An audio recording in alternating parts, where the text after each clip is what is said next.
The story of our celebrities. Hapa ndipo utaweza kufahamu maisha halisi ya wasanii wetu. Wao ni wakina nani kabla hawajawa wasanii, miaka yao rasmi na majina yao halisi, kupitia hapa 7 Hits Media. The story of our celebrities, only available in 7 Hits Media. 7 Hits Media, tumekiwasha.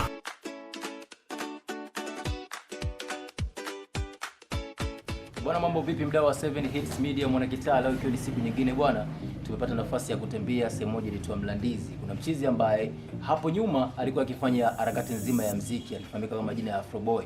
Tukasema bwana, ngoja tupige naye story mbili tatu tufahamu mbona ukimya na kulinki kutoka ghafla kuacha muziki bila taarifa, na mashabiki zake baadhi ambao wanamfuatilia hawaelewi chochote umetokana na nini. Kwa bwana mdau wa 7 Hits Media, unachotakiwa kufahamu ni au unachotakiwa kufanya muda huu ni kutulia hapo kwenye media yetu ya 7 Hits Media upate kujua mambo mengi sana kuhusiana na huyu jamaa. Bwana, mambo vipi? Bwana poa poa.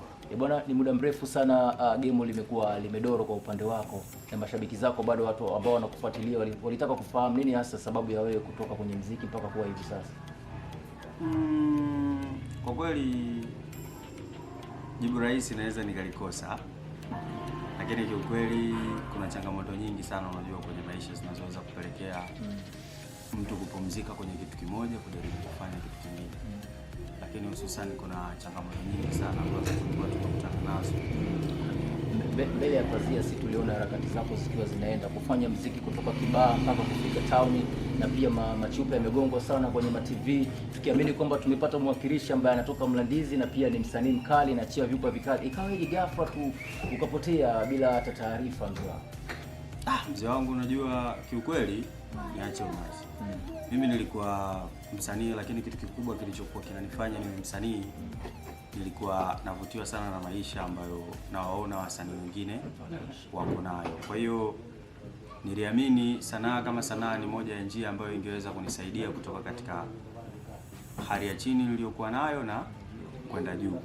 Lakini mwisho wa siku nikajikuta nafanya sanaa, natumia muda mwingi, natumia pesa, lakini pia hivyo ila yale manufaa kwa upande wangu kwa kifupi, in short, nikawa nayaona ni madogo na umri unazidi kwenda. Kuna siku moja hiyo ambayo ndio ilinipelekea mpaka nikaona bora niachane na muziki. Nakumbuka nilikuwa nakaa Kinondoni na kama hivyo unavyosema ngoma zilikuwa zinagongwa, crowds zilikuwa zinagongwa East Africa TV. In short, nikirudi kwetu Kibaha watu wanasema msanii, yani wenyewe wanakurespect, wanajua jamaa huyu ameshatoboa. Lakini huwezi amini, Kinondoni nilikuwa nakaa Kinondoni B kwenye nyumba ambayo yani maji mvua ikinyesha inabidi utoke uhamishe vitu, unanielewa? Ila nikiposti picha naenda kuposti Kinondoni barabarani, si unanielewa? Kwa watu huko wanakaa, mwanangu Afroboy tuna shida, mtu support mwanangu, tumia talaki, ukijicheki mfukoni wewe uelewi, unanielewa? Kwa hiyo kuna maisha fulani hivi ya uongo ya kuekti yakapelekea sasa siku hiyo ndo narudi zangu Mlandizi, si ndio? Nimekaa ndani kwa sababu hadi Mlandizi kwenyewe nilikuwa narudi usiku, yani sitaki watu wanione. Kwa hiyo narudi saa 7 saa 8. Kutoka nje stoki, nasikilizia mpaka usiku tena labda ndo natoka nje. Sasa siku hiyo nimekaa zangu ndani, nasikia watu wanapita. Unajua nyumbani kwetu in short kulikuwa na kibanda cha udongo. Ndio maisha yetu halisi. Nikasikia watu wanapita wanaanza kusema, yule Afroboy yule msanii yule unamjua yule msanii mkubwa kwenye video kwao ndo hapa bwana. Basi kulikuwa na mademu na mablaza wakaanza kubishana. Nataka kuniambia yule Afroboy kwao ndo hapa. Wakaanza kucheka. Ise wasanii hawa akiwa kwenye video wanaonekana kama mtu fulani hivi, maisha mazuri nini, lakini kumbe kwao ndo hapa au wasaidii ndugu zake. Si unajua? Lakini kiuhalisia kumbe ndo maisha yalivyo. Na yale maisha ya kwenye video ni maisha ya kwenye video ya usanii. Sasa mashabiki wakawa wanashindwa kutofautisha kati ya maisha ya usanii na maisha ya halisi. Na mimi maisha yangu yakawa yanazidi kudidimia, kwa nikajikuta kiasi kwamba siwezi tena kufanya zile kazi ambazo zinaweza sasa zikanipa hata riziki ya kula, unanielewa? Ndio pale nikaona mwanangu, na nikiangalia wasanii wakubwa ambao nilikuwa nimewafuata kipindi kile, niko nao karibu kama kina Sam, kina nani hawa nawakumbuka, kina Waitoni walikuwa wametoa ngoma kinyozi kipindi hicho, unamuona. Kuna wasanii wengi nilikuwa naona kina Kim 5 kina nani, yani tupo nao pale Ilala, maisha yao ukiangalia ni magumu kinoma, unajua wakati huo ni kweli nahangaika, unanielewa labda nashinda studio, nashinda Wasafi, nakutana na kina Diamond, kina nani, unanielewa lakini nikija in deep, nikija kuangalia wale wasanii wengine ambao yani kama walikuwepo kwenye industry wamefanya vizuri, ila mwisho wa siku maisha yao halisi ni magumu sana, hayana ukweli. Nikaja nikaona kinachoenda kufuatia hapa mimi naenda kupotea, afu nina kazi kubwa sana kwenye maisha yangu ya kuikomboa familia, unanielewa Sasa nikiendelea kuetia watu alafu umri unazidi kwenda, mimi ndo ninayepoteza. Kwa kutokea hapo in short nikarudi Mlandizi, nikaanza na saluni tu kadogodogo, nikasema sasa inabidi tu niishi lile. Ingawa nilipitia changamoto, yani kama unakuwa so una roho ndogo unaweza ukajinyonga, kwa sababu nilikutana na watu sasa ndo wanasema Afro boy tunataka kuomba mzee mwanangu, tunakukubali. Alafu na wengine unakutana nao, kama kuna siku moja hiyo nilitaka kulia, napita na karibia na nilipofungua kijisaluni nakuta kitoto kinaniita, kinamwambia mamake, mama yule msanii Afro boy huyu hapo, umemwona Afro boy, naomba basi unipige naye picha, unajua. Alafu mamake anasema acha uongo, msanii gani ndo awe hivi, unanielewa? Hapo sisharudi Mlandizi sasa, naishi real, maana yake sivai tena yale madude, si kujiact maisha nini, unajua kwa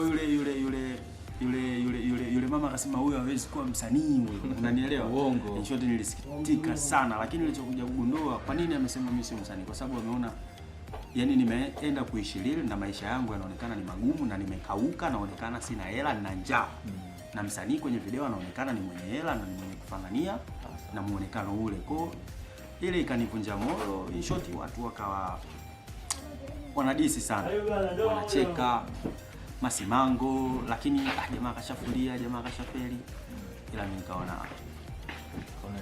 nikaona kwa upande wangu hivi ni moment gani ambayo kipindi uko katika muziki kulikupa hamasa na kuona kwamba bwana, hata kama ni maisha yangu yako hivi, matarajio mazima ya kufika mbali yanawezekana? Moment gani ambayo uliiona kwa kupitia ngoma zako, kupitia kampani ambayo ilikuwa inakuzunguka, ukaamini kabisa kabla ya kukata tamaa, ukaamini kabisa hapa nikifanya itikadi zote kwa fresh, basi mimi naweza nikamiliki mavogi, nikamiliki madinga manini? Moment cha kwanza kusema kweli kwenye Bongo Flava bana, siwezi kusema nilifanikiwa, lakini kwa asilimia fulani nilifanikiwa, kwa sababu ilikuwa hata nikienda kupiga show kwanza, sio tu hapa Mlandizi au Pwani, nilikuwa naweza nikasafiri hata Molo, naweza nikaingia zangu labda Bagamoyo, yani shoti ipo ni Pwani, nilikuwa naimaliza.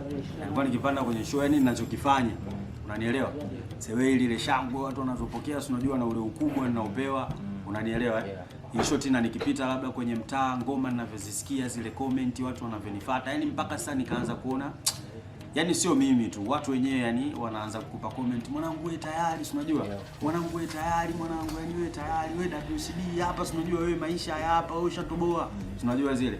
Kama kipindi kile sasa ilikuwa ukipata nafasi hata kwenda kurekodi Wasafi, kipindi hicho nafikiri hata Harmonize alikuwa bado hajatoka, ni kitambo kidogo, alikuwa bado hajatoka. Kwa hiyo ilikuwa nishai kupata hiyo chance ya kuingia pale, nikawa nafanya ngoma. Kwa hiyo in short nikaona mwanangu hapa ndo tayari, na nikiwaangalia wasanii, kwa sababu nilikuwa nakaa Mlandizi, kwa nikawa nawaona ni watu fulani ambao ukipiga show, kwa sababu hata mimi hauwezi amini, nishakukataa nafasi ya jeshi kwa sababu nilikuwa nataka niwe msanii. Nilipiga mahesabu kwamba Diamond anapiga show kwa wiki anapata karibu milioni 10, unanielewa, lakini mwanajeshi analipwa kwa mwezi milioni 1, unanielewa. Tunawakadiria hawa wa chini labda 1.2 ambao hawana elimu kama mimi, labda tu ya form 4, unanielewa. Kwa nikaona milioni 10, let's say mimi tufanye nisipate 10, nipate hata 2 tu au 5, tena mimi siwe kwa wiki, iwe kwa mwezi, bado nitakuwa nimempita sana askari. Kwa hiyo mimi siwezi kwenda jeshini, unanielewa.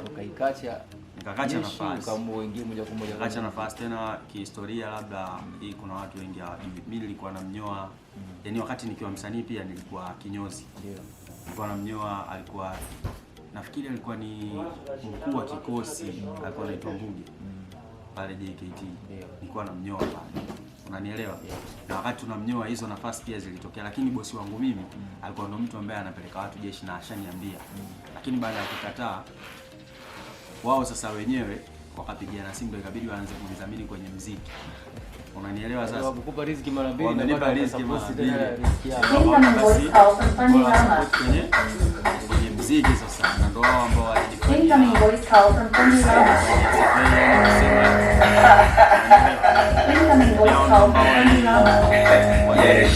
Walinilipia gharama kodi, mimi na rekodi kipindi hicho, na rekodi pale ya Victown. Victown ndugu yangu, ukirekodi ya Victown sio kindezi, yani kipindi hicho unakuta superstar wote. Funny Boy anaenda kurekodiwa pale na Wasafi, wanalipa kwa gharama, unanielewa? Watu kama kina nani tuseme, kina Chemical, kina nani ndio ilikuwa yani kina nani ya Young D Dar es Salaam, yani Chupa Unyamwezi, yani ilikuwa ndio unakimbilia pale. Ukifanya pale ndio umefanya location. Kabla ya watu kuanza kukumbuka sasa kwenda South Africa, ilikuwa kwanza unaingia pale. Unanielewa? In short, Digala yani kapita pale pale, yani Digala kwanza alienda, nakumbuka bwana Body Star hapo, inabidi nimshukuru sana yule jamaa. Alienda yani tulifunga duka pale Sinza. Yani unajua tulifunga duka tumefunga. Nguo zote zimechukuliwa, mimi naenda kushutia. Achana na gari alizokodi wasichana, si unajua zile dancers. Kuna baadhi ya dancers sasa hivi nawaona wengi tu wanashoot kwa kina Diamond, kwa kina Rayvanny, unanielewa? Wengi niliwachukua kipindi kile, mwanangu Edson Mabele sasa hivi yupo Cloud, unampata? Ndo alikuwa ananisimamia sasa kwenye masuala ya muziki. Sasa hivi yupo Cloud TV anatangaza kipindi gani hiki? Nilimwona juzi na King Pussy. Unanielewa?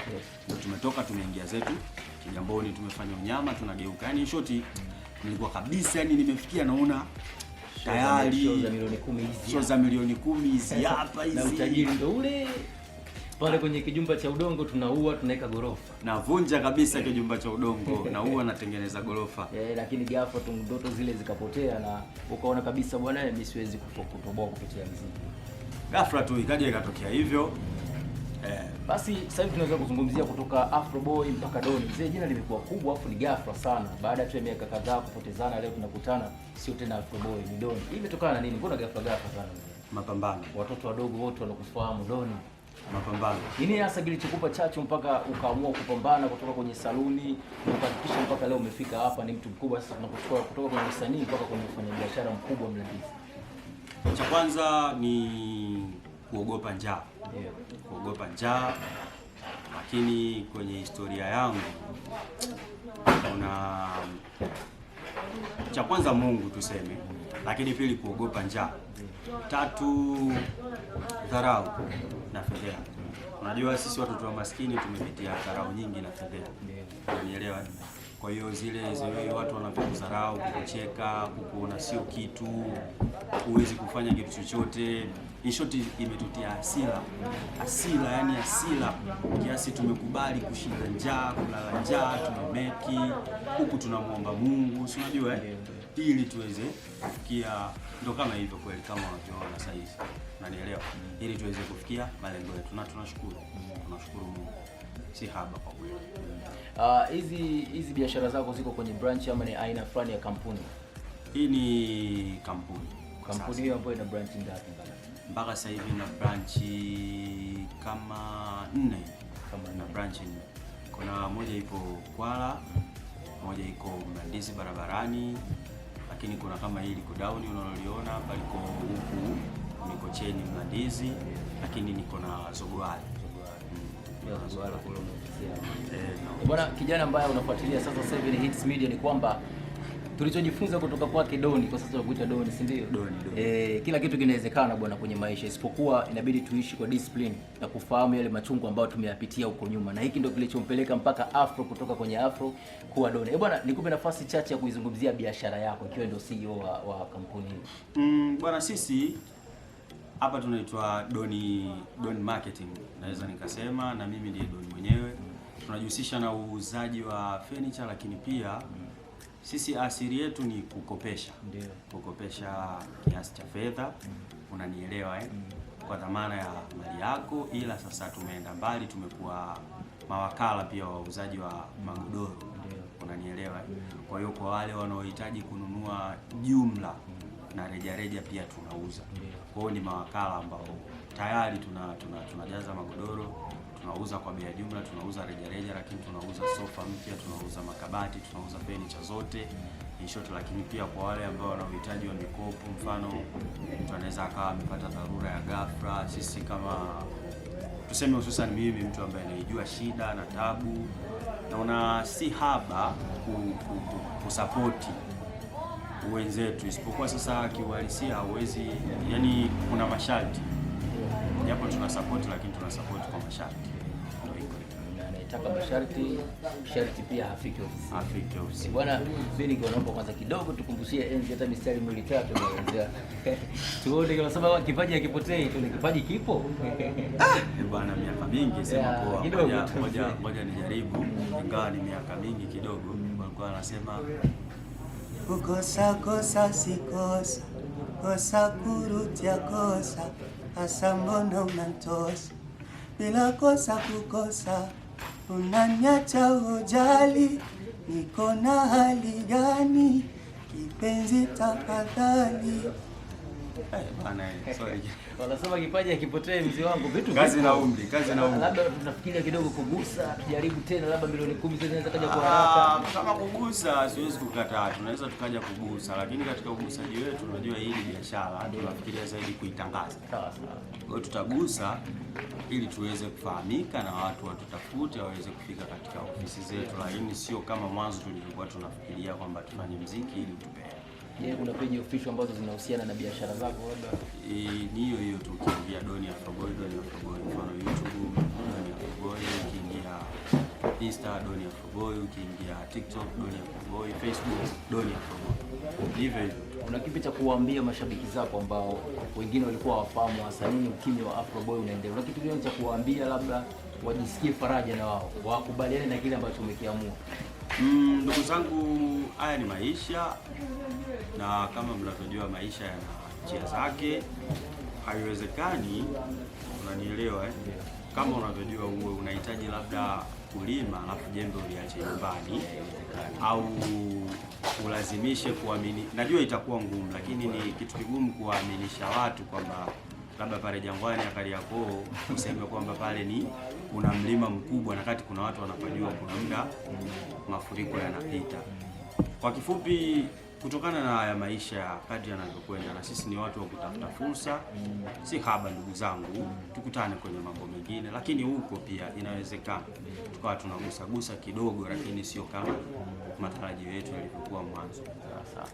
Bwana mdau wa 7 Hits Media, I hope utakuwa umejifunza kitu kutoka kwake Afroboy ambaye kwa sasa anafahamika kama Doni. Bwana, nilichojifunza ni kwamba maisha hayahitaji kusubiri, sababu siku zote muda haumngoji mtu bwana. Una nafasi ya kuchange maisha yako kuwa mazuri ama kuwa mabaya kwenda kwenye mazuri. Kama utahitaji yatoke kwenye mabaya kwenda kwenye mazuri kwenda kwenye mabaya, basi endelea kuupa muda, uendelee kukupoteza wewe. Kufika hapo mimi nadhani tutakuwa hatuna la ziada. Tunapatikana kama 7 Hits kwenye media zote. Jina langu ni Dully Tone, behind the camera yuko Dula the Boy.